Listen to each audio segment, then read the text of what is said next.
കോട്ടയം കുഞ്ഞ് to complete ഉപേക്ഷിച്ച എൻ്റെ ഏറ്റവും വലിയ ആഗ്രഹങ്ങളിലൊന്നാണ് മമ്മൂക്കായിട്ടുള്ള പടം. ആസ് എ പ്രൊഡക്ഷൻ ഹൗസ് എൻ്റെ പ്രൊഡക്ഷൻ ഹൗസ് കംപ്ലീറ്റ് ആവുക മമ്മൂക്കയെ വെച്ചൊരു പടം ചെയ്യുമ്പോഴും. അത് കഴിഞ്ഞിട്ട് എത്രയും പെട്ടെന്ന് തന്നെ മമ്മൂക്കയ്ക്ക് പറ്റിയൊരു സബ്ജക്റ്റുമായിട്ട് അദ്ദേഹത്തിൻ്റെ അടുത്ത് പോയിക്കൊണ്ടിരിക്കും. ഫോറിന് പ്ലാൻസ് എന്താ ആടിന്റെ ഫോർ പ്ലാൻസ് നീ ഒന്ന് കഴിയട്ടെ. ഈ പ്രൊഡ്യൂസേഴ്സുമായിട്ട് ബന്ധപ്പെട്ട് ഒരുപാട് അന്ധവിശ്വാസങ്ങളൊക്കെ പ്രചരിക്കുന്ന കേട്ടിട്ടുണ്ട്. സ്വാഭാവികല്ലേ, വരുമല്ലോ. പൈസയുടെ കാര്യം വരുമ്പോൾ നമ്മൾ ഓട്ടോമാറ്റിക്കലി അന്ധവിശ്വാസക്കാരനായി പോകും. സയൻസ് ഉണ്ടോ? സയൻസിൽ ഏത്? ഒരു തിയറി. ബയോളജി ഇല്ല, കുറച്ച് ഫിസിക്സ് അമ്പലങ്ങളിൽ പോകുന്നത് കൂടുന്നുണ്ട്. അമ്പലങ്ങളിൽ പോയെന്ന് വലിയ വിശ്വാസിയാണ്. നമുക്ക് ദൈവ ഭയം ഉണ്ടാവുക എന്ന് പറഞ്ഞാൽ തെറ്റല്ലല്ലോ. അപ്പം വലിയ വിശ്വാസിയല്ല എനിക്ക്. ഞാൻ അമ്പലത്തിൽ പോയി, അതെനിക്ക് പീസ് ഓഫ് മൈൻഡ് തരുന്നു.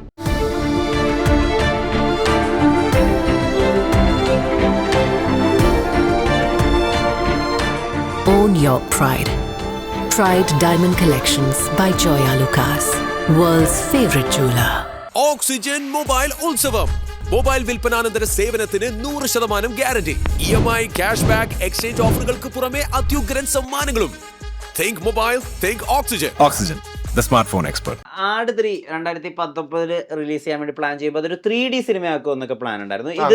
ഇത് 3D ആണോ? അല്ല, ഓക്കെ, ഈ 3D കൂടി അല്ല. ഇത് ഇത്രയും ഇതെന്താ വെച്ചാല് നമ്മൾ പല കാര്യങ്ങൾ ചിന്തിക്കണം. നമ്മളിപ്പം എല്ലാ തിയേറ്ററുകളിലും പോകുമ്പോൾ, ഒരു വൈഡ് റിലീസിലേക്ക് പോകുമ്പോൾ എല്ലാ തിയേറ്ററുകളിലും അതിനുള്ള സപ്പോർട്ട് സിസ്റ്റം ഉണ്ടാവുമോ എന്നൊക്കെയുള്ള പല ചിന്തകൾ, പിന്നെ OTT പോകുമ്പോൾ ഉള്ള കാര്യങ്ങൾ, അങ്ങനെ പല കാര്യങ്ങൾ ആലോചിച്ചിട്ടാണ് ഇത് ഇങ്ങനെ മതി.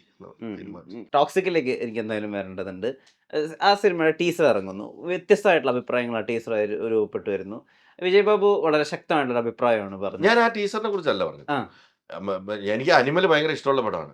ടോക്സിക്കിന്റെ ടീസറും എനിക്ക് ഇഷ്ടപ്പെട്ടിട്ടുണ്ട്. ഞാൻ ആ ടീസറിനെ കുറിച്ച് ഒരിക്കലും, ആ സിനിമയെ കുറിച്ച് മേക്കറിനോടാണ്. ഞാൻ ആ മേക്കറിനോടല്ല പറഞ്ഞു. നമ്മള് ഡബിൾ സ്റ്റാൻഡേർഡ്സിനെ കുറിച്ചാണ് പറഞ്ഞത്. അത് എന്താണ് ഞാൻ പറഞ്ഞത് അതിനെ കുറിച്ച് ഞാൻ ഇന്റർവ്യൂവിൽ ഞാൻ പറയുന്നില്ല. അത് വളരെ കൃത്യമായിട്ട് ആ സ്റ്റാൻഡിൽ ഇപ്പോൾ ഉറച്ചു നിൽക്കുന്നു. ആ സ്റ്റാൻഡ് എന്ന് പറയുന്നത്, അത് ഞാൻ പറഞ്ഞില്ലേ, അത് അതിനെ ഞാൻ ആ മേക്കറിന്റെ ക്രിയേറ്റിവിറ്റിയോ ഒന്നും ഞാൻ I respect as A film maker. I like her films. ഞാൻ അതിനെ കുറിച്ചല്ല പറഞ്ഞത്. അതിനെ കുറിച്ചൊരു കോൺട്രവേഴ്സി വന്നപ്പോൾ അതിനെ സപ്പോർട്ട് ചെയ്ത് വന്ന ഒരു സെക്ഷൻ ഓഫ് പീപ്പിൾ, അവരുടെ ഡബിൾ സ്റ്റാൻഡേർഡ്സിനെ കുറിച്ചാണ്.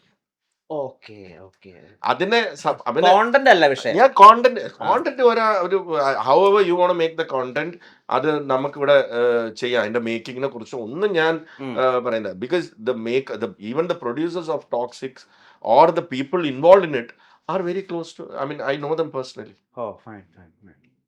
I know them personally. ഞാൻ ആ സിനിമയെ കുറിച്ച് പറയാൻ ഞാൻ ആളല്ല. അത് വളരെ നല്ലൊരു സിനിമയാവട്ടെ, നല്ലൊരു സിനിമ ആയിരിക്കുമെന്ന് തന്നെയാണ് ഞാൻ പ്രതീക്ഷിക്കുന്നത്. I know അങ്ങനെ ആ സിനിമയുടെ ജോണർ അതാണ്. ഇപ്പൊ KGF പോയിട്ട് നമ്മൾ കോമഡി ഇല്ല എന്ന് പറഞ്ഞിട്ട് കാര്യമുണ്ടോ? അതേപോലെ അനിമൽ സിനിമ, അതിനെല്ലാം അതിൻ്റെതായ സ്പേസ് ഉണ്ട്. ഞാൻ പറഞ്ഞത് ആ സിനിമയുടെ അതിന്റെ ഒരു ചർച്ച വന്നപ്പോൾ certain group or certain collective of people who were involved in various other controversies in the past came up with some double standard statements.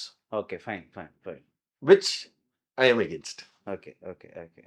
അല്ലേ? അതിനെക്കുറിച്ച് ഞാൻ കൂടുതൽ പറയേണ്ട കാര്യമില്ല. അത് നിങ്ങൾക്ക് തന്നെ അറിയാം ഞാൻ എന്താ പറയണേ. മുമ്പുള്ള കാലത്ത് പറഞ്ഞിരുന്ന ചില സ്റ്റേറ്റ്മെന്റുകൾ ഞാനിപ്പോൾ ഈ ഇടയ്ക്ക് ഒരു ഇന്റർവ്യൂല് ഇതേ ഒരു ഗ്രൂപ്പില് ഒരാള് കുമ്പളങ്ങി നൈറ്റ്സിനെ കുറിച്ച് പറയുന്നത്. കുമ്പളങ്ങി നൈറ്റ്സിന് എത്രയോ പേര് വളരെ നല്ല സിനിമ, ഐ മീൻ മലയാള സിനിമയെ വേറൊരു ലെവലിലേക്ക് എത്തിച്ചൊരു സിനിമയാണ് കുമ്പളങ്ങി. എനിക്ക് പേഴ്സണലി ഇഷ്ടപ്പെട്ടത്. അതിലെ സ്ത്രീ കഥാപാത്രങ്ങളെ കുറിച്ച് എന്തോ പറയുന്നത് കിട്ടും. അതായത് ഒരു അലങ്കോലമായി കിടക്കുന്ന ഒരു വീട്ടിലേക്ക് സ്ത്രീകൾ വന്നു കഴിഞ്ഞാൽ അത് വളരെ നല്ല രീതിയിൽ, അതും സ്ത്രീയെ ഇൻസൾട്ട് ചെയ്യുന്നെന്ന് പറഞ്ഞത് ഈ കളക്റ്റീവില് ഒരാൾ പറയുന്നത് കേട്ട്. അത് അപ്പൊ എങ്ങനെയാണ് നമ്മളിത് കാണിക്കേണ്ടത്? വളരെ നല്ല രീതിയിലാണ് അതില് അല്ലേ കാണിച്ചിരിക്കുന്നത്. അതിനെപ്പോലും വേറൊരു രീതിയിൽ വ്യാഖ്യാനിക്കുകയും, എന്നാൽ വേറൊരു രീതിയിൽ അവര് ചെയ്യുമ്പോൾ അത് ഡബിൾ സ്റ്റാൻഡേർഡ് അല്ലാതെ മാറുന്ന ഒരു കാര്യത്തിലെയാണ് ഞാൻ അതിനെ വിമർശിച്ചത്. അല്ലാതെ സിനിമയെ കുറിച്ച് ഞാൻ ഒരിക്കലും വിമർശിച്ചിട്ടില്ല. മിഥുൻ മാനുവൽ തോമസ് അദ്ദേഹത്തിന്റെ റൈറ്റിംഗില് ആളുകൾക്ക് വലിയ പ്രതീക്ഷയും വലിയ ആവേശമൊക്കെ ഉണ്ടായിരുന്നു. ഇടയ്ക്ക് ചില വിമർശനങ്ങളും ചില ഇപ്പൊ MMT എന്ന് വിളിക്കുന്നത് പുതിയ കാലത്തെ MT ആണെന്ന് പറയുന്നു. അങ്ങനെ അദ്ദേഹത്തിന് ബാക്ക്ലാഷസ് ഉണ്ടായിരുന്നു. അദ്ദേഹവും ഒരു തിരിച്ചുവരവിന് വേണ്ടിയിട്ട് ഹോപ്പ് ചെയ്യുന്നു. അങ്ങനെ ആരാണ് ഇവിടെ വിമർശനങ്ങൾക്ക് അതീതനായിട്ടുള്ളത്? എല്ലാവർക്കും ആ ഫേസ് നമ്മൾ സോഷ്യൽ മീഡിയയിൽ നമ്മൾ അത് പ്രിപ്പയർഡ് ആയിരിക്കണം. നേരത്തെ എൻ്റെ അടുത്ത് ചോദിച്ചിട്ടില്ലേ എനി റിഗ്രറ്റ്സ്? യാ, നോ റിഗ്രറ്റ്സ് എന്ന് പറയുന്നത് പറഞ്ഞാൽ അന്ന് നമ്മൾ പണ്ട് എൻ്റെ അടുത്ത് ഞാൻ സിനിമയിൽ വരുന്ന സമയത്ത് ഞാൻ റെസ്പെക്ട് ചെയ്യുന്ന ഒരാൾ പറഞ്ഞ് when you become A celebrity or when become A public figure, നിങ്ങൾ എടുക്കുന്ന ഓരോ സ്റ്റെപ്പും വളരെ സൂക്ഷിച്ചെടുക്കണം. ഓഡിറ്റ് ചെയ്യപ്പെടും. നമ്മൾ ചിലപ്പോൾ എന്ത് ചെയ്താലും അതിനെ വ്യാഖ്യാനിക്കപ്പെടുന്നത് വേറെ രീതിയിലായിരിക്കും. നമുക്കത് പോയി കറക്റ്റ് ചെയ്യാൻ പറ്റില്ല. അത് ഓരോ ഇതിലും എങ്ങനെ പോയി കറക്റ്റ് ചെയ്യാൻ പറ്റും? നമ്മൾ അതിൻ്റെ കാരണം നമ്മളൊരു ചട്ടക്കൂട്ടിനകത്താണ് അപ്പം നിൽക്കേണ്ടി വരിക. അതുകൊണ്ട് അപ്പം നമുക്കത് കറക്റ്റ് ചെയ്യാൻ പറ്റില്ല. അപ്പം ഓരോരുത്തരും നമ്മൾക്ക് വിമർശനങ്ങൾ ഇപ്പം നമ്മൾ ചിലപ്പം നമ്മളുടെ സോഷ്യൽ മീഡിയയുടെ അടിയിൽ വരുന്ന കമൻറ്റുകൾക്ക് ഒരു കണക്ഷനും ഉണ്ടാവില്ല. നമ്മളെക്കുറിച്ച് അറിയാവുന്നവർക്ക് അറിയാം. പക്ഷെ ഇതെങ്ങനെ പോയി കറക്റ്റ് ചെയ്യും? ഇത് എങ്ങനെ എക്സ്പ്ലനേഷൻ കൊടുക്കും? ചിലവർ ഫ്രസ്ട്രേഷനിൽ തെറി വിളിക്കുന്നതാണ്. ബിക്കോസ് അത് അവൻ ടോട്ടലി വ്യത്യാസമായിട്ടുള്ള നമ്മൾ ആരാണോ അതല്ലാത്ത ഒരു രീതിയിലേക്ക് കൊണ്ട് പ്രതിഷ്ഠിച്ചിട്ട് ആ പ്രതിഷ്ഠയുടെ പുറത്ത് പിന്നെ ചർച്ച നടക്കുന്നു. ആ അതായത് ഇപ്പം ഒരാളുടെ ഒരിക്കലും ഇല്ലാത്ത ഒരു സ്റ്റോറിയിലേക്ക് ആരോ കൊണ്ട് പ്രതിഷ്ഠിച്ചു, അതൊരു സ്റ്റോറി ആയിട്ട് എവിടെയോ കിടക്കുന്നു. അതിന്റെ പേരിൽ ചർച്ച നടക്കുന്നു. അതിന്റെ പേരിൽ വേറൊരു സ്റ്റോറി ഡിറൈവ് ചെയ്യപ്പെടുന്നു. അങ്ങനെ പൊക്കോണ്ടിരിക്കുക. അപ്പൊ ഇതിന്റെ റൂട്ട് കോഴ്സ് എവിടെ പോയി ഇതൊക്കെ കറക്റ്റ് ചെയ്യും നമ്മളൊക്കെ. അതുകൊണ്ട് ഇപ്പൊ മിഥുൻ മാനുവൽ തോമസിനെ വിമർശിക്കുന്നു. അത് മിഥുൻ പറഞ്ഞു MMT ആയിട്ട് കമ്പയർ അത് വേറെ ആരോ വ്യാഖ്യാനിച്ചതാണ്. മിഥുൻ അങ്ങനെ പറഞ്ഞിട്ടുമില്ല. മിഥുൻ അങ്ങനെ സ്വപ്നത്തിൽ പോലും ചിന്തിക്കുന്ന ഒരാളുമല്ല. അതിനെക്കുറിച്ച് എവിടെയൊക്കെയോ നടന്ന ചർച്ചകളിൽ ആ ചർച്ചകളെ ബേസ് ചെയ്ത് നിങ്ങൾ എന്നോട് ചോദ്യം ചോദിക്കുന്ന അവസ്ഥയിലേക്ക് എത്തിയിരിക്കുന്നു അല്ലേ? അതിന് ഞാൻ എന്തുത്തരം പറയാനാണ്? കാരണം എനിക്ക് മിഥുനെ വ്യക്തമായിട്ട് അറിയാം. മിഥുനെ എത്രയോ വർഷമായിട്ട് അറിയാം. മിഥുനെ ആദ്യമായിട്ട് അപ്പം 10-12 വർഷമായിട്ട് അറിയാവുന്ന മിഥുൻ എൻ്റെ അടുത്ത് ഇങ്ങനെ ഒരു ചോദ്യം ചെയ്ത് ഞാനും മിഥുനോട് ചിരിക്കും. ഇതിനറിയോ ഇങ്ങനെയൊക്കെ വരുന്നുണ്ട്? നമ്മൾ നോക്കാൻ പോയാൽ നമ്മൾ എന്തെങ്കിലും ഇപ്പൊ ഒരു സമയം കഴിയുമ്പോണ്ടല്ലോ നമ്മൾ ഈ സോഷ്യൽ മീഡിയയിലൂടെ ഇപ്പൊ ഓരോ സിനിമ ഇറങ്ങുമ്പോഴും വിമർശനങ്ങൾ, അത് പിന്നെ നമ്മുടെ ലൈഫിൽ ഉണ്ടാവുന്ന കാര്യങ്ങൾക്ക് ഇഷ്യൂസ് ബേസിക് അതിന്റെ പുറത്ത് ചർച്ചകൾ, അതിന്റെ പുറത്ത് കാര്യങ്ങൾ, പിന്നെ ഓരോ കാര്യങ്ങളും നമ്മളിപ്പോ ഒരു സ്റ്റേറ്റ്മെന്റ് ഇട്ട അതിന്റെ പുറത്ത് ചർച്ചകൾ കഴിവതും ഇപ്പം ഇട്ട് ഇതായിരുന്നു. പക്ഷെ ഒരു സമയമാകുമ്പോൾ നമ്മളങ്ങ് പ്ലാസ്റ്റിക് ആയി മാറും. ഇതൊന്നും നമ്മളെ എഫക്റ്റ് ചെയ്യാത്ത ഒരു രീതിയിലേക്ക് നമ്മൾ എത്തപ്പെടും. ഞാൻ ഓൾമോസ്റ്റ് എത്തി. ബിക്കോസ് നമുക്ക് അതിലൊക്കെ വലിയ കാര്യങ്ങൾ നമ്മളിപ്പോൾ ഇങ്ങനെയൊക്കെ ഉള്ള കാര്യങ്ങൾ കാണുമ്പോൾ ചിരിക്കുക, ഇങ്ങനെ എന്താ പറയാല്ലാണ്ട് നമുക്ക് നമ്മൾ പ്ലാസ്റ്റിക് ആയി മാറും. നമ്മൾ ഇതൊന്നും അഫക്റ്റ് ചെയ്യുന്നില്ല. നമ്മുടെ കോർ ഏരിയ എന്നാണോ നമ്മുടെ ഫോക്കസ്, അതിൽ നമ്മൾ വിജയിച്ച് നിന്നാൽ ഇത് എല്ലാവരും നമ്മുടെ കൂടെ ഉണ്ട്. അതിൽ മോശമാകുമ്പോൾ ഇതെല്ലാം കൂടെ കയറി അതിനകത്തോട്ട് വരും. അതുകൊണ്ട് മാക്സിമം നമ്മൾ ഫോക്കസ് ചെയ്ത് മുമ്പോട്ട് പോകാനുള്ള. ആർക്കാണ് ഇവിടെ മിസ്റ്റേക്സ് പറ്റാത്തത്? ഇതിന്റെ റൈറ്റിംഗിൽ ആട് 3 ഏറ്റവും ഇൻട്രസ്റ്റിംഗ് ആയിട്ട് തോന്നിയത് എന്താ? സ്പോയിലേഴ്സ് ഇല്ലാതെ പറയുകയാണെങ്കിൽ. അല്ല, the way he have very complicated ആയിട്ടുള്ള ഒരു സ്റ്റോറി ലൈൻ, വളരെ അതിന് വളരെ ഒരു സാധാരണ ആൾക്കാർക്ക് മനസ്സിലാവുന്ന രീതിയിൽ മിഥുൻ അത് ട്രീറ്റ് ചെയ്ത് വിട്ടിട്ടുണ്ട്. സയൻസ് ഉണ്ടോ? സയൻസിൽ ഏത്? തിയറി, ബയോളജി ഇല്ല, കുറച്ച് ഫിസിക്സ് ഉണ്ടോ? ബയോളജിയും കെമിസ്ട്രി ഇല്ല, കുറച്ച് ഫിസിക്സ് ഉണ്ടോ? അതായത് 10ാം ക്ലാസ് വിദ്യാഭ്യാസമുള്ളവനും ഡോക്ടറേറ്റ് ഉള്ളവനൊക്കെ മനസ്സിലാവുന്ന ഒരു ഇതിൽ. പിന്നെ വേറൊരു വലിയ ചലഞ്ച് ഉണ്ടായിരുന്നു എന്ന് പറഞ്ഞാല്, ആട് എന്ന് പറയുന്നത് ഒരു 10 വയസ്സുള്ള ആൾക്കും 60 വയസ്സുള്ള ആൾക്കും 80 വയസ്സുള്ള ആൾക്കും ഒരുമിച്ചിരുന്ന് എൻജോയ് ചെയ്യണം എന്ന് ആയിരുന്നു നമ്മുടെ ഒരു ഇത്. അപ്പം ഈ ജെൻനെക്സ്റ്റ് കോമഡി ചില വാക്കുകൾ അത് ചിലപ്പോൾ ഒരു നമ്മുടെ സീനിയർ സിറ്റിസൺ അത് മനസ്സിലാവണമെന്നില്ല. യെസ്. അപ്പൊ ഇതിന്റെ ഒരു ബാലൻസിങ് എങ്ങനെ കൊണ്ടുവരണം എന്നുള്ളൊരു വലിയ ചലഞ്ചായിരുന്നു. കാരണം ചളി എന്ന് പറഞ്ഞ വാക്ക് ഇപ്പം സോഷ്യൽ മീഡിയയിൽ അതും ആവാൻ പാടില്ല. എന്നാൽ ടോട്ടലി അപ്പോൾ ഇതെങ്ങനെയാണ് ഇത് ബാലൻസ് ചെയ്തൊരു സ്റ്റോറിയും പറയാനുണ്ട്. അപ്പോൾ ഈ സ്റ്റോറി ടെല്ലിംഗ് ഇതിനകത്ത് വളരെ ഇമ്പോർട്ടൻ്റ് ആണ്. അപ്പം നമ്മൾ ഇപ്പം ആട് 2 ആദ്യം തൊട്ട് അവസാനം വരെ അട്ടഹസിച്ചിരുന്ന് ചിരിക്കുക, അങ്ങനത്തെ കോമഡികളായിരുന്നു. അത് ചിലപ്പോൾ ഇന്നിട്ടാൽ എല്ലാ ഓഡിയൻസിനും അത് കണക്റ്റ് ആവോ എന്ന് എനിക്കറിയില്ല. ഇന്നിട്ടാൽ അതിലിഷ്ടപ്പെടുന്ന ഓഡിയൻസ് ഉണ്ട്.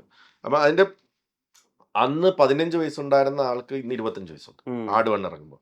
അന്ന് 30 വയസ്സുണ്ടായിരുന്ന ആൾക്ക് ഇന്ന് 40 വയസ്സ്, അന്ന് 40 ഉള്ളവർക്ക് 50 വയസ്സ്. അപ്പോൾ അവരുടെ ടേസ്റ്റും മാറിക്കൊണ്ടിരിക്കും അല്ലേ, അതിനനുസരിച്ചുള്ള ടേസ്റ്റ്. പക്ഷേ ആട് ഫാനാണ്, അവർക്ക് അത് ഇഷ്ടപ്പെട്ടതാണ്. അപ്പം ഇതൊരു വലിയ അന്ന് 5 വയസ്സുണ്ടായിരുന്ന കുട്ടിക്ക് ഇന്ന് 15 വയസ്സാണ്. അപ്പം അത് പുതിയ ഓഡിയനാണ് അല്ലേ, അത് പുതിയ ഓഡിയനാണ്. അവരുടെ വ്യൂയിങ് പാറ്റേൺ അല്ലെങ്കിൽ അവരുടെ ഒരു ടേസ്റ്റ്, അവർ യൂസ് ചെയ്യുന്ന വാക്കുകൾ ടോട്ടലി ഡിഫറെൻ്റ് ആയിരിക്കും. അപ്പം ഇത് ഹ്യൂമർ ആയതുകൊണ്ട് ഇപ്പം ത്രില്ലർ ആണെങ്കിൽ നമുക്കിത് കുഴപ്പമില്ല, ഒരു ത്രില്ലർ അങ്ങ് പറഞ്ഞാൽ മതി, അതിനകത്ത് ആളുകൾക്ക് ഇതായിക്കോളും. അല്ലെങ്കിൽ നമ്മൾ വേറൊരു ജോണർ പറയുമ്പോൾ ഇതിനകത്ത് ഇപ്പോൾ ഫാമിലി ഡ്രാമ, ഇപ്പോൾ ഹോം പോലൊരു സിനിമ പറയാണ്, നമ്മൾ ഇത് നോക്കേണ്ട കാര്യമില്ല. അത് ഓരോ സെക്ഷനെ റെപ്രസെൻറ്റ് ചെയ്യുന്ന ആൾക്കാർ അതിനകത്തുണ്ട്, അവരവരുടെ ക്യാരക്ടർ ചെയ്ത് പോകും. പക്ഷേ ആടിൽ അങ്ങനെയല്ല. അപ്പോൾ ഇതെല്ലാവരെയും സാറ്റിസ്ഫൈ ചെയ്യാൻ വേണം, ഈ സ്റ്റോറി കൺവേ ചെയ്യാൻ വേണം, ചളിയാവരുത് എന്ന ഹ്യൂമർ വേണം. ഇതാണ് നമ്മൾ ഫേസ് ചെയ്ത ഒരു ചലഞ്ച്. അത് മാക്സിമം ഞങ്ങൾ അതിന് ജസ്റ്റിസ് ചെയ്തിട്ടുണ്ടെന്നാണ് വിശ്വസിക്കുന്നത്. അട്ടഹാസം ഉണ്ടോ എന്ന് ചോദിച്ചാൽ ചില ഭാഗങ്ങളിൽ ഉണ്ടാവാം. ഹ്യൂമർ, ചെറിയ രസമുള്ള ചിരികൾ ഉണ്ടോ എന്ന് ചോദിച്ചാൽ ചില ഭാഗങ്ങളിൽ അതായിരിക്കാം. സ്റ്റോറി ഉണ്ടോ എന്ന് ചോദിച്ചാൽ യെസ്, അതിനൊരു സ്റ്റോറി ഉണ്ട്. അതിന് പ്രോപ്പർ ആയിട്ടുള്ള എൻഡിങ് ഉണ്ടോ എന്ന് ചോദിച്ചാൽ അതും ഉണ്ടായേക്കാം. ഫോറിന് പ്ലാൻസ് എന്താ ആടിന്റെ 4 പ്ലാൻസ് ഒന്ന് കഴിയട്ടെ. അങ്ങനെയാണല്ലോ ഇപ്പൊ ടൈലന്റ് ഉണ്ട് തിയേറ്ററിൽ താഴെ ഇറങ്ങല്ലേ. ആട് യൂണിവേഴ്സോടെ കിടക്കല്ലേ, ഇത് ചെയ്യാം, സ്പിൻ ഓഫ്സ് ചെയ്യാം അല്ലേ. പിന്നെ ഒരിടയ്ക്ക് 2 കഴിഞ്ഞിട്ട് സ്പിൻ ഓഫുകളായിട്ട് തന്നെ ആലോചന അങ്ങനെ ഉണ്ടായിരുന്നില്ലേ? 2 എൻഡ് ചെയ്തില്ലല്ലോ. അപ്പം ഇതിലിപ്പം മിഥുൻ 1 ലാസ്റ്റ് റൈഡ് എന്നല്ലേ പറഞ്ഞേക്കണേ. ഇതിനോട് ചോദിക്കാമോ? അത് മറ്റേ ഫാസ്റ്റ് ആൻഡ് ഫ്യൂരിയസ് അങ്ങനെയാണല്ലോ, 1 ലാസ്റ്റ് റൈഡ് എന്ന് പറഞ്ഞിട്ട് അവരിപ്പോ 10 വരെ എത്തിച്ചിട്ടുണ്ട്. എല്ലാം അറിയാലോ. ഞങ്ങൾ അങ്ങനെയല്ല, ഒരു വാക്ക് പറഞ്ഞാൽ വരട്ടെ. ഇപ്പൊ വരൂല്ലോ, 10-35 ദിവസമേ ഉള്ളൂ. ഈ വലിയ വിശ്വാസിയാണെന്ന് കേട്ടിട്ടുണ്ട്, അമ്പലങ്ങളിൽ പോകുന്നത് കൂടുന്നുണ്ട്. അമ്പലങ്ങളിൽ പോകുന്നത് വലിയ വിശ്വാസിയാണ്. നമുക്ക് ദൈവ ഭയം ഉണ്ടാവുക എന്ന് പറഞ്ഞാൽ തെറ്റല്ലല്ലോ. അപ്പം വലിയ വിശ്വാസിയല്ല എനിക്ക്. ഞാൻ അമ്പലത്തിൽ പോയി, അതെനിക്ക് പീസ് ഓഫ് മൈൻഡ് തരുന്നുണ്ട്. അല്ലാതെ അമ്പലത്തിൽ പോകുന്നത് ഞാൻ ഹാർഡ് കോർ, ഞാൻ അങ്ങനെ സൂപ്പർസ്റ്റിഷൻസിലോ ഒന്നും വിശ്വസിക്കുന്നതല്ല. ക്ഷേത്രം എന്ന് പറഞ്ഞാൽ നമുക്ക് മനസ്സിന് ഒരു പീസ് ഓഫ് മൈൻഡ് കിട്ടുന്നിടത്താണ് ക്ഷേത്രം. അത് എന്തുമാവാം, നമ്മുടെ വീടും ചിലപ്പോൾ നമുക്ക് ക്ഷേത്രമാവാം അല്ലേ. അപ്പൊ അമ്പലത്തിൽ പോകുമ്പോൾ ആ പീസ് ഓഫ് മൈൻഡ് കിട്ടുന്നു, അതുകൊണ്ട് അവിടെ വീണ്ടും വീണ്ടും പോകാൻ തോന്നുന്നു, പ്രാർത്ഥിക്കാൻ തോന്നുന്നു, അത്രേ ഉള്ളൂ. ഈ പ്രൊഡ്യൂസേഴ്സുമായിട്ട് ബന്ധപ്പെട്ട് ഒരുപാട് അന്ധവിശ്വാസങ്ങളൊക്കെ പ്രചരിക്കുന്ന കേട്ടിട്ടുണ്ട്. സ്വാഭാവികല്ലേ, വരുമല്ലോ. പൈസയുടെ കാര്യം വരുമ്പോൾ നമ്മൾ ഓട്ടോമാറ്റിക്കലി അന്ധവിശ്വാസക്കാരനായി പോകും. അതായത് ഈ കാറിലിരുന്ന് കഥ കേൾക്കുമ്പോൾ കാർ ഓഫ് ആയാൽ പിന്നെ പ്രൊജക്ട് ചെയ്യില്ല, വീട്ടിലിരുന്ന് കഥ കേൾക്കുമ്പോൾ അങ്ങനെയൊന്നുമില്ല. അത്രയൊന്നും ഓവറാക്കണ്ട. അല്ല, അങ്ങനെയൊക്കെ ഉള്ളവരുണ്ടോന്ന് എനിക്ക് അറിയത്തില്ല. അങ്ങനെയൊക്കെ ഉണ്ടെങ്കിൽ ഒന്നും നടക്കത്തില്ല. പക്ഷെ ചെറിയ ചെറിയ വിശ്വാസങ്ങൾ, അന്ധവിശ്വാസങ്ങളല്ല, ചെറിയ ചെറിയ വിശ്വാസങ്ങൾ എന്നും നിലനിരുന്നത് സിനിമയല്ലേ. അതില് ഒരു വിജയബാബു വണ്ടി എടുക്കില്ല, അതൊക്കെ ചാടിയതൊന്നും നമുക്ക് പ്രശ്നമില്ല. അപ്പം ഞാൻ പറഞ്ഞതല്ല, ചെറിയ ചെറിയ വിശ്വാസങ്ങൾ. അപ്പൊ നമുക്ക് ചിലപ്പം അതെന്നും നിലനിന്നിരുന്നു.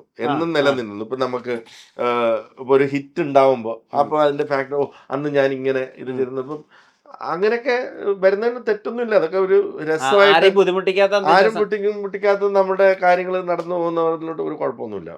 ചില നമ്പേഴ്സ് നമുക്ക് ഇഷ്ടമാണ്, ആ നമ്പറിൽ ഇന്ന ദിവസം തുടങ്ങണം, ഇന്ന ദിവസം റിലീസ് ചെയ്യണം. പക്ഷെ എന്ന് വെച്ചിട്ട് അങ്ങനെ ഒരു ഡേറ്റ് വെള്ളിയാഴ്ച അല്ലെന്നുണ്ടെങ്കിൽ നമ്മളത് അല്ലാത്ത ദിവസം.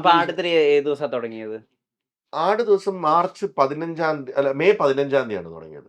അത് എനിക്ക് അറിയാവുന്നതിന്റെ പറഞ്ഞാൽ അത് വേറൊന്നും കൊണ്ടല്ല. 8-ാം തീയതി ആയിരുന്നു പടക്കള റിലീസ്. അത് കഴിഞ്ഞ് ഒരാഴ്ച കഴിഞ്ഞ് തുടങ്ങാൻ നിയമം. കാരണം ഞാനൊന്ന് ഇരിക്കണ്ടേ എന്ന് പറഞ്ഞു. അല്ലാതെ അത് അങ്ങനെ ഒരു 15 എന്ന് ഇത് ഉദ്ദേശമല്ല. പിന്നെ മറ്റുള്ള ആക്ടേഴ്സിന്റെ ഡേറ്റ്സ്, അങ്ങനെ പല കാര്യങ്ങളുണ്ടായിരുന്നു. അതെല്ലാം കൂടെ ഉരുത്തിരിഞ്ഞ് വന്നത് ഒരു 3 വട്ടം മാറി. ആദ്യം ഏപ്രിലിൽ തുടങ്ങാന്ന് വെച്ചു. ഏപ്രിൽ കഴിഞ്ഞ് പിന്നെ പടക്കളം റിലീസ് ആവാഞ്ഞപ്പം ഞാൻ അതിന്റെ ഇടയ്ക്ക് കൂടെ കൊണ്ടുവന്ന് വെക്കണ്ട, 10 ദിവസം കൂടെ കഴിഞ്ഞ് അങ്ങനെ മാറി വന്നു. അല്ലാതെ ന്യൂമറോളജിയിലൊന്നും പോയി ചെയ്തൊന്നുമില്ല. ജോത്സ്യനൊന്നും വിശ്വാസമില്ല. അല്ല, അങ്ങനെ ജോത്സ്യന് വിശ്വാസമില്ലെന്നല്ല, നമ്മളിങ്ങനെ ഒന്ന് കേൾക്കാം, ഒന്ന് ഒപ്പീനിയൻ എടുക്കാം. എന്ന് വെച്ചാൽ ഒപ്പീനിയൻ എടുക്കാം. എന്തെങ്കിലും നമുക്ക് അത് ഒരു രസമല്ലേ, നമുക്ക് കേൾക്കുന്നതുകൊണ്ട് എന്താ, നമ്മുടെ കാര്യങ്ങൾ പറയുമ്പോൾ ഈ കേൾക്കാം. ഫ്രൈഡേ ഫിലിം ഹൗസ് പ്രൊഡ്യൂസ് ചെയ്തതിൽ ഒരു ഇമ്മൻസ് ടാലന്റ് ആയിട്ട് പാൻ ഇന്ത്യ ലെവലിലാണ് ആളുകൾ ശ്രദ്ധിക്കുന്ന ഒരാളായി മാറിയിരിക്കുന്നു സന്ദീപ്. എല്ലാവർക്കും അദ്ദേഹത്തെ ഒരു വലിയ മതിപ്പ്. അപ്പോൾ പടക്കള എടുത്തു നോക്കുകയാണെങ്കിൽ അദ്ദേഹം സീൻ ബൈ സീൻ നായകനായി ബിൽഡ് ചെയ്തൊരു ഹീറോ ആണ് പുള്ളി. അതിനകത്ത് സ്വാഗ് ഒക്കെയുള്ള സ്ലോ സന്ദീപ് ഇവിടെ ഉണ്ടായിരുന്നു. സന്ദീപ്, ഞാൻ ആദ്യം സന്ദീപിനെ നോട്ടീസ് ചെയ്യുന്നത് ഇതുവരെ റിലീസ് ചെയ്യാത്ത ഒരു പടം സന്ദീപ് ചെയ്തിരുന്നു. ആ സിനിമയുടെ പ്രിവ്യൂ ഞാൻ കണ്ടപ്പോഴാണ് ഞാൻ ആദ്യമായിട്ട് സന്ദീപിനെ നോട്ടീസ് ചെയ്യുന്നത്. അപ്പൊ അന്ന് മുതല് സന്ദീപിനുണ്ട്. അപ്പൊ പടക്കളം ഞാൻ വേറൊരു ആക്ടറിനോട് പറയുകയും അന്ന് ഡേറ്റ് ക്ലാഷ് വരികയപ്പം ഞാൻ വിചാരിച്ചു okay let us go with this person. അപ്പം നോക്കുമ്പോൾ സന്ദീപ് ഇങ്ങനെ ആലപ്പുഴ ജിംഖാനയിൽ അഭിനയിക്കുന്നുണ്ടെന്ന് കേട്ടു. അപ്പം അങ്ങനെ I am so happy that he has evolved as one of the best young actors. നമുക്കത് ആര് വരുമ്പോഴും സന്തോഷം. ആന്റണി വരുമ്പോഴും ഇപ്പം ഒബ്വിയസ്ലി നസ്ലിൻ വന്നത് വേറെ സിനിമയിലാണെങ്കിലും ഹോമിലൂടെ നസ്ലിൻ അന്ന് ഉണ്ടായിരുന്ന റീച്ച് നസ്ലിനും വരുന്ന കാണുമ്പം സന്തോഷം.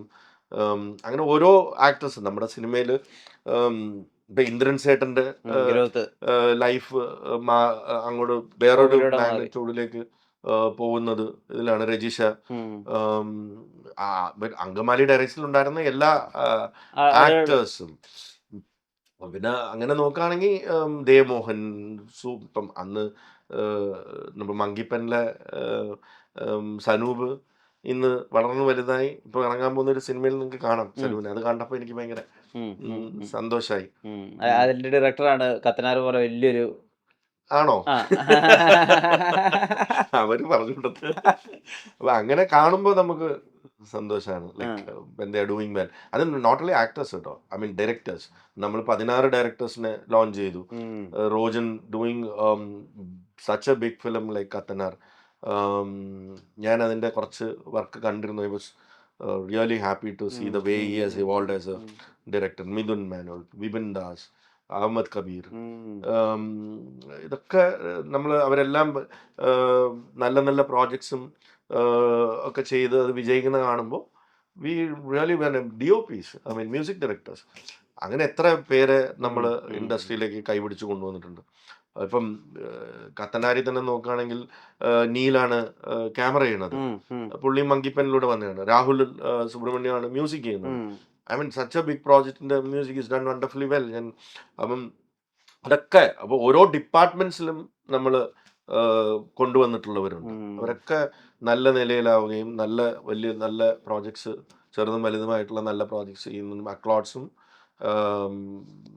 അവർക്ക് അവാർഡ്സും കിട്ടുന്ന കാണുമ്പോഴൊക്കെ.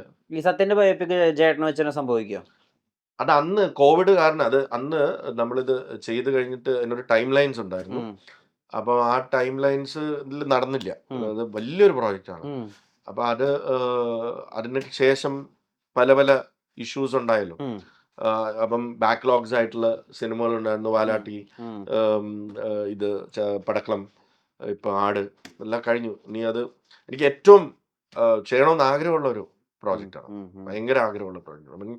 ഞാൻ കേട്ടിട്ടുള്ള സ്ക്രിപ്റ്റിൽ one of the best scripts and one of the best life stories and ഏറ്റവും ചലഞ്ചിങ് ആയിട്ടുള്ള ഒരു സ്ക്രിപ്റ്റ് എന്ന് വേണമെങ്കിൽ അതിനെ പറയാം.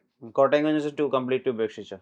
ഒരിക്കലും അങ്ങനെ ഞാൻ പറയില്ല. കാരണം എൻ്റെ ഏറ്റവും വലിയ ആഗ്രഹങ്ങളിലൊന്നാണ് മമ്മൂക്കായിട്ടുള്ള പടം. ഞാൻ പല വേദികളിലും ഇത് പറഞ്ഞിട്ടുണ്ട്. എനിക്ക് ആസ് എ പ്രൊഡക്ഷൻ ഹൗസ്, എൻ്റെ പ്രൊഡക്ഷൻ ഹൗസ് കംപ്ലീറ്റ് ആവുക മമ്മൂക്കയെ വെച്ചൊരു പടം ചെയ്യുമ്പോഴാണ്. കാരണം അല്ലെങ്കിൽ അത് ഇൻകംപ്ലീറ്റ് ആയിട്ടാണ് എനിക്ക് ഫീൽ ചെയ്യുന്നത്. അതിന്റെ ഭാഗമായിട്ടാണ് ഞാൻ കോട്ടയം കുഞ്ഞച്ചൻ, ഞാൻ ഏറ്റവും കൂടുതൽ ഇഷ്ടപ്പെടുന്ന ഒരു പേഴ്സണാണ്. നോട്ട് ആക്ടർ എന്നുള്ളത് ബിയോണ്ട് എ ക്വസ്റ്റ്യൻ, ബട്ട് ഒരു പേഴ്സൺ, ഒരു ഹ്യൂമൻ ബീങ്. അപ്പോൾ എനിക്ക് അദ്ദേഹമായിട്ട് ചേർന്നൊരു സിനിമ ചെയ്യണമെന്നുള്ള ആഗ്രഹം കൊണ്ടാണ് കോട്ടയം കുഞ്ഞച്ചൻ 2 ദ റൈറ്റ്സ് വാങ്ങിച്ചത്. പക്ഷേ സ്ക്രിപ്റ്റ് അങ്ങോട്ട് നമുക്ക് അത്ര എക്സ്പെക്ടേഷൻ ഉള്ള ഒരു പടമായതുകൊണ്ട് അങ്ങോട്ട് എത്തി നിന്നില്ല. അതുകൊണ്ട് ഇനിയും ട്രൈ ചെയ്തുകൊണ്ടേയിരിക്കും. അത് ഇനിയും ട്രൈ ചെയ്തുകൊണ്ടേയിരിക്കും. നടക്കാനുള്ള സാധ്യതകൾ ഇല്ലായികയൊന്നുമില്ല. വേറെ ചില ഇത് ഞാൻ മമ്മൂക്കയുടെ അടുത്ത് ഈ പ്രാവശ്യം കണ്ടപ്പോഴും ഞാൻ ഒന്ന് സൂചിപ്പിച്ചിരുന്നു. അല്ലെങ്കിൽ വേറൊരു പ്രോജക്റ്റ് ഇൻട്രസ്റ്റഡ് അദ്ദേഹം ഭയങ്കര ചാർജ് ആണ്. അദ്ദേഹത്തിന് ഭയങ്കര ഇഷ്ടമുള്ള സാധനമാണ്. നമുക്ക് അദ്ദേഹത്തിന് ഉപയോഗിക്കാമല്ലോ പല രീതിയിൽ. ഇപ്പം ഫിസിക്കൽ ആക്ടിവിറ്റി നമുക്ക് എങ്ങനെ വേണമെങ്കിലും നമുക്ക് ഉപയോഗിക്കാമല്ലോ. കോട്ടയം കുഞ്ഞച്ചനെ നമുക്ക് എങ്ങനെ എന്ത് രീതിയിൽ ഉപയോഗിക്കാമല്ലോ. കോട്ടയം കുഞ്ഞച്ചൻ ആരാണെന്ന് അപ്പം അത് മാത്രമല്ല ഞാൻ പറഞ്ഞ ഇനി കോട്ടയം കുഞ്ഞച്ചൻ അല്ലെങ്കിൽ കൂടെ ഞാൻ ആട് കഴിഞ്ഞിട്ട് ഏറ്റവും എത്രയും പെട്ടെന്ന് തന്നെ മമ്മൂക്കയ്ക്ക് പറ്റിയ ഒരു സബ്ജക്റ്റുമായിട്ട് അദ്ദേഹത്തിൻ്റെ അടുത്ത് പോയിക്കൊണ്ടിരിക്കും. അത് ആവുന്നവരെ പോയിക്കൊണ്ടിരിക്കും. പ്രതീക്ഷിക്കുന്ന അസോസിയേഷൻസ് ആരൊക്കെയായിട്ടായിരിക്കും? അല്ല ഞാൻ അങ്ങനെ വിചാരിച്ചിട്ടില്ല. മമ്മൂക്കയായിട്ടുള്ള ഒരു കാര്യം, ലാലേട്ടനായിട്ടുള്ള കാര്യം, ഒരു പ്രോജക്റ്റും കൂടെ എനിക്ക് ഞാൻ ആക്ച്വലി റോജനുമായിട്ടൊരു സബ്ജക്റ്റ് ഡിസ്കസ് ചെയ്തിരുന്നു. അത് ലാലേട്ടനോട് ഐ തിങ്ക് റോജൻ സൂചിപ്പിച്ചു, ഞാൻ സൂചിപ്പിച്ചു തോന്നുന്നത്. അത് എനിക്ക് ഇഷ്ടപ്പെട്ട ഒരു സാധനമാണ്. അത് ഇപ്പം റോജൻ കത്തനാരിന്ന് ഇറങ്ങണം, എന്നിട്ട് നമുക്ക് സംസാരിക്കാം എന്നുള്ള രീതിയിൽ ചർച്ചകളുണ്ട്. അങ്ങനെ ഒരു ഇന്ന ആക്ടർ വെച്ച് പടം ചെയ്യുന്നത് ഇപ്പം മമ്മൂക്ക ലാലേട്ടൻ ഒഴിച്ചു കഴിഞ്ഞാൽ ഇന്നൊരു ആക്ടർ വെച്ച് പടം ചെയ്യണമെന്ന് വെച്ചിട്ട് പോകുന്ന ഒരു പ്രൊഡക്ഷൻ. ലാലേട്ടനാണോ കുറച്ചുകൂടെ ആക്സസ് കൂടുതൽ വിജയ് ബാബുവിന്? അല്ല, നമ്മൾ ഈ ഇപ്പം ആട് 1ഉം 2ഉം ലോഞ്ച് ചെയ്തത് മമ്മൂക്കയാണ്. മമ്മൂക്കയാണ് ആടിന്റെ 3യുടെ ലോഗോ വരെ മമ്മൂക്കയാണ് ലോഞ്ച് ചെയ്തിട്ടുള്ളത്. ലാലേട്ടനുമായിട്ട് അത് പെരിച്ചാഴി ചെയ്തു, അല്ലെങ്കിൽ ബ്രോഡ് അഭിനയിച്ചു, അങ്ങനെയുള്ളൊരു ഇത് കൊണ്ട് ചിലപ്പോൾ ഫീൽ ചെയ്യുന്നതായിരിക്കാം. But I spend wherever we meet, അത് ലാലേട്ടനായാലും മമ്മൂക്ക ആണെങ്കിലും.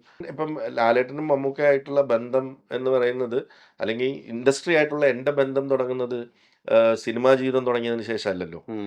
ഞാൻ അതിനു മുമ്പും ഇവിടെ ഉണ്ടായിരുന്നു. അന്ന് കുറച്ചുകൂടെ ആക്റ്റീവ് ആയിരുന്നു, മനസ്സിലായെന്ന് വെച്ചാൽ ചാനലിൻ്റെ ഭാഗമായിട്ട് ഞാൻ അമ്മയുടെ ഷോ സൂര്യതേജസ്സോടെ അമ്മ എന്ന് പറയുന്ന ഷോ അതിൻ്റെ ഓർഗനൈസർ ഞാനായിരുന്നു. അന്നും നമ്മളെല്ലാവരുമായിട്ട്, അത് മാത്രമല്ല ഇപ്പം അന്ന് when satellite was it's boom, നമ്മളെല്ലാവരുമായിട്ടും ആ സമയത്തൊക്കെ പല ചർച്ചകളിലും പല സിനിമകളുടെ ചർച്ചകളിലും ഞാൻ ഭാഗമായിട്ടുണ്ട്. അപ്പം my relationship with actors including Lalettan, Mammukka, ഇവരൊക്കെ ആയിട്ടുള്ള ഇത് അസോസിയേഷൻ എന്ന് പറയുന്നത് 2013 തൊട്ടല്ല, അതിനൊക്കെ വളരെ മുമ്പ് തൊട്ട് തുടങ്ങിയത്. So everybody know me as a corporate and what person I am in. I mean നമ്മൾ ഇപ്പോൾ സിനിമയിൽ വരുമ്പോൾ ഒരു ആവറേജ് 100-150 പേരെയൊക്കെയാണ് നമ്മൾ ഹാൻഡിൽ ചെയ്യുന്നത്. പക്ഷെ ഒരു ഓർഗനൈസേഷനിൽ നമ്മൾ 400 പേരായിരിക്കും ഹാൻഡിൽ ചെയ്യുന്നത്. അതിൽ the decision making is much beyond, I mean the work Lord is much beyond. അപ്പം ആ പൊസിഷനൊക്കെ ഇരുന്നിട്ട് വന്നിട്ടുണ്ട്. ഇപ്പം ഞാൻ പറയണേ, ഞാൻ ഈ ഇപ്പോൾ ജയസൂര്യ ആയിട്ടോ അല്ലെങ്കിൽ പൃഥ്വിരാജുമായിട്ടോ അല്ലെങ്കിൽ ആരാണെങ്കിലും ഏത് ആക്ടേഴ്സിനെ എടുത്താലും അവരുമായിട്ടുള്ള ബന്ധങ്ങളൊന്നും സിനിമയ്ക്ക് വരുന്നതിന് മുമ്പുള്ള ബന്ധങ്ങളാണ്.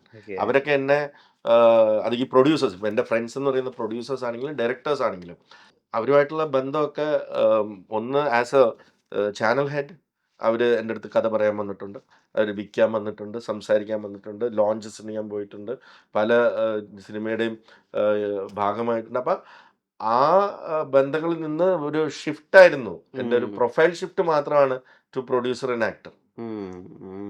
So that relationship still continues. അപ്പം എന്നെ 2-3 രീതികളിൽ കണ്ടവർ, 3-4 രീതി. അതായത് ഞാൻ ദുബായിൽ ഞാൻ ഇരുന്നിട്ടുണ്ട് as channel head, event organisers, load of events. ഞാനിപ്പം ഷാറൂഖ് ഖാൻ്റെ തന്നെ ഞാൻ പറഞ്ഞില്ലേ 3 ഈവൻറ്റ് ഞാൻ ചെയ്തിട്ടുണ്ട് ദുബായിൽ. Malayalam shows as part of channels ഒരുപാട് ചെയ്തിട്ടുണ്ട്. അന്നും എനിക്ക് എല്ലാവരുമായിട്ടും ബന്ധമുണ്ട്. അത് കഴിഞ്ഞിട്ട് ഇവിടെ വന്നിട്ട് ഏഷ്യാനെറ്റിൻ്റെ ഭാഗമായിട്ട് ഞാൻ ഇരുന്നിട്ടുണ്ട്. അത് കഴിഞ്ഞിട്ട് സൺ നെറ്റ്വർക്കിൻ്റെ ഭാഗമായിട്ട് ഞാൻ ഇരുന്നിട്ടുണ്ട്. അപ്പോൾ ഇതിൻ്റെ എല്ലാം ഭാഗമായിട്ട് പല രീതിയിൽ ഞാൻ ഇൻഡസ്ട്രി ആയിട്ട് അസോസിയേറ്റ് ചെയ്തിട്ടുണ്ട്.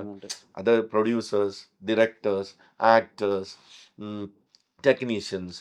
അത് കഴിഞ്ഞിട്ട് 2013 സിനിമയിലേക്ക് വരുമ്പോൾ പ്രൊഫൈൽ ഷിഫ്റ്റാണ്. ആ പ്രൊഫൈൽ ഷിഫ്റ്റിന് ഇപ്പം ഞാൻ അവരുമായിട്ട് ഇടപെടുന്നത് പ്രൊഡ്യൂസർ ആൻഡ് കോ ആക്ടറായിട്ടാണ്. അങ്ങനെ ഒരു സമയം ഉണ്ടാവുമെന്ന് ഞാൻ സ്വപ്നത്തിൽ പോലും വിചാരിച്ചതല്ല. അങ്ങനെ ആയി. ഇനി നാളെ ചിലപ്പം എനിക്ക് തോന്നുന്നതാണ് ഞാൻ ഇനി പോയിട്ട് ഒരു കോർപ്പറേറ്റ് ലൈഫിലേക്ക് പോകണമെന്നുണ്ടെങ്കിൽ ചിലപ്പോൾ എനിക്ക് തോന്നി ഞാനത് ചെയ്യും. പാപ്പന്റെ മുണ്ടുകളിൽ എത്രമാത്രം ക്രിയേറ്റ് കൊണ്ടുവന്നിട്ടുണ്ട് സരിത ജയസൂര്യ. കോട്ടയം കണ്ടില്ലേ? ഒരു ലൈൻസ് പോലെ അല്ലേ? അല്ലേ? ഞാൻ അങ്ങനെ കണ്ടത് മിന്നായം പോലെ കാണാൻ പറ്റിയിട്ടുള്ളൂ. പാടുപെട്ടിട്ടുണ്ടോ സരിത ജയസൂര്യ?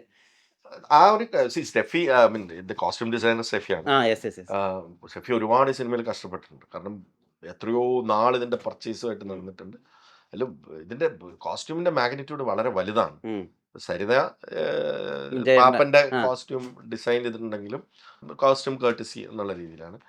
ചെറിയ മാറ്റങ്ങൾ അതിനകത്തുണ്ട്. പോപ്പുലർ ആവാനും ഇതാവാനുള്ള സാധ്യതയുണ്ട്. സ്റ്റെഫി നന്നായി പണിയെടുത്തിട്ടുണ്ട്. സ്റ്റെഫി ഇത്രയും പണി എനിക്ക് ഒരു സിനിമ ഡയറക്റ്റ് ചെയ്തപ്പോൾ എടുത്തിട്ടുണ്ടോ എന്നുള്ളത് എനിക്കറിയില്ല. അത്രമാത്രം കഷ്ടപ്പെട്ടിട്ടുണ്ട് സ്റ്റെഫി. റോണക്സ് അതേപോലെ നമ്മുടെ ആർട്ട് ഡയറക്ടർ അനീസ് നാടോടി, ഇവര് 3 പേരും ഈ സിനിമയുടെ താരങ്ങളാണ്. Anees, Ronex and Steffi. ഇതില് മിഥുനോട് നമ്മുടെ ടീമിലെ ഏറ്റവും കൂടുതൽ കഷ്ടപ്പെട്ടിട്ടുള്ള 3 ഡിപ്പാർട്ട്മെന്റ്സ് ഈ 3 ആയിരിക്കും. എന്തായാലും ഞാനാടാ ഷാജി പാപ്പനാടാ എന്നുള്ള ആ ഒരു വണ്ടി കുലുങ്ങിയുള്ള വരവ്, ആട്, വടംവലി ഒക്കെ മലയാളി പ്രേക്ഷകർ ഈ പറയില്ലേ ദാസനും വിജയനും ഒക്കെ പോലെ നമ്മളുടെ നെഞ്ചോട് ചേർത്ത് കുറച്ച് ആളുകളാണ് അവര്. അവരുടെ തിരിച്ചൊരു വലിയ ആഘോഷമാവട്ടെ, വലിയ വിജയമാവട്ടെ. ഇനിയും ആ ഇന്നോവേറ്റീവ് ആയ കാര്യങ്ങൾക്ക് ഫ്രൈഡേ ഇനിയൊരു ഇന്റർവ്യൂ കൊടുക്കേണ്ടി വരില്ല. ഇനിയൊരു ചോദ്യമില്ല. ഞാൻ നാളെ 2 പേരോട് വരാൻ പറഞ്ഞിട്ടുണ്ട്. വരണ്ടെന്ന് പറയാൻ പോകാം. Thank you for the time.